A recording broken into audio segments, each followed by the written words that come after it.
За төрийн үйл ажиллагаа тасралтгүй явах хэрэгтэй. Бид нар одоо өнөөдөр ингэ сандал ширээний тийм үү дотоод одоо эрх мэдлийн асуудал ярих биш ээ. Өнөөдөр дэлхийн нийтийг хамарсан одоо тийм үү эдийн засгийн хямрал нүүрлж байна. Тун удахгүй Монгол улсад шатхууны үн одоо маш өндөр болж өсгөхөр байна. Үүнийг дагаад валютын нөөц багасна, валютын ханш өсөх эрсдэл байна. Махны үнээс тулгымцсан асуудал болж байна. Ингээ ард иргэдийн амьдрал эдийн засаг тийм үү бидэнд хамгийн том одоо дотооддоо бол иргэдийн амьдрал эдийн засаг муудах энэ асуудал одоо хамгийн том анхаарал татсан асуудал байна. Тийм болохоор нэгч цаг, нэгч минут төрийн үйл ажиллагаа гацчихгүй. Энэ ч үднээс Монгол улсын ерөнхий сайд Зандан Шатар одоо сандал ширээтэйгээ зуурлаггүй төрийн үйл ажиллагаа тасралтгүй явах ёстой. Ард иргэдийн амьдрал, улс орны эдийн засгийн асуудал маш том асуудал болж байгаа учраас хурдан хугацаанд тийм үү. Ямар нэгэн одоо хууль зөрчөөгүй алдаа гараагүй мөртлөө одоо ерөнхий сайдын ажлаа хүлээлгэж өгөөд ерөнхий сайд маань өнөөдөр томилогдсон байгаа. Намын дарга, их хурлын дарга байж болохгүй гэсэн одоо сөрөг хүчний шаардлага. За манай намын бүлгийн одоо зарим гишүүдийн одоо шаардлагыг биелүүлж намын дарга маань одоо улсын их хурлын даргын албан тушаалаас чөлөөлөгдсөн. Тэгээ өнөөдрийн байдлаар үндсэндээ Монгол улсын засгийн газар кабинетийн бүрэлдэхүүн ажиллагдахгүй ганцхан ерөнхий сайд бүрэн эрхээ хэрэгжүүлж чинь нэг ч гишүү одоо бүрэн эрхээ хэрэгжүүлж чадахгүй байна. Өнөөдөр төрийн эрхээр хууль тогтоох дээд байгууллага болсон улсын их хурл маань дарахгүй байна.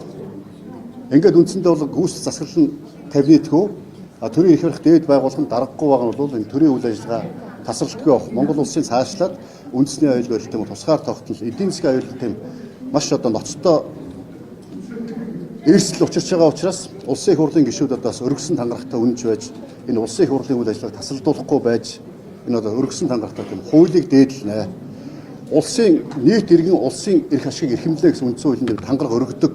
Тийм болохоор нийт иргэн улсынхаа эрх ашгийг эрхэмлэж энэ улсын их хурлаа даргатай болгох засгийн газар бүрдүүлэх тал дээр одоо сөрөг хүчин одоо ардын нам ардсан нам гэхгүй одоо их хурлын гишүүд маань улс орныхоо нийтлэг эрх ашгийг нэгдүгээрт нь тавьж өргөсөн тангарагтай үнж байж ажиллана хаа гэдэгт бас найдаж байна. Намын дарга улсын их хурлын дарга байсан учраас урд нас эдийн засгийн хөгжлийн сайдаар ажиллаж байсан. Тийм болохоор одоо энэ асуудлыг зовлон жаргалыг сайн ойлгож байгаа. Тийм болохоор өмнөх засгийн газрын оюутлогоо төр илэрхийлж байсан байр суурь цааш үргэлжлэнэ гэж бодож байгаа.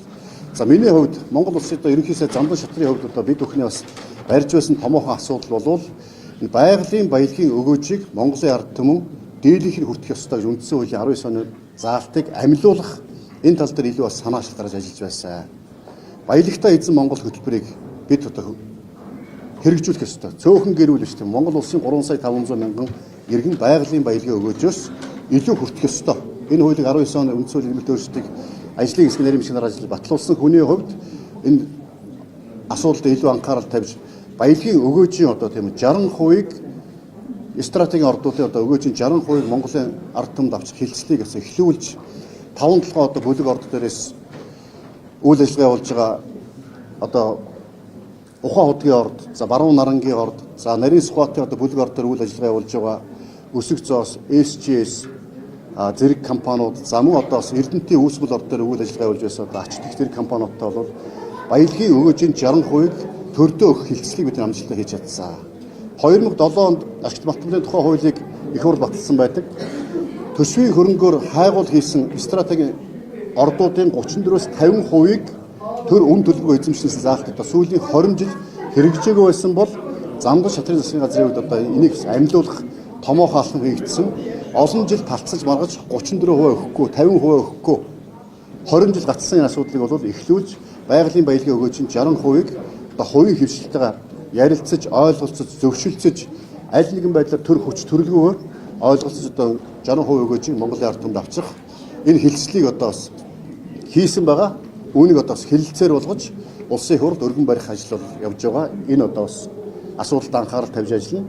Энэ засгийн газар маань цаашлаас энийг илүү анхаарал тавих байхаа гэж бодож байна.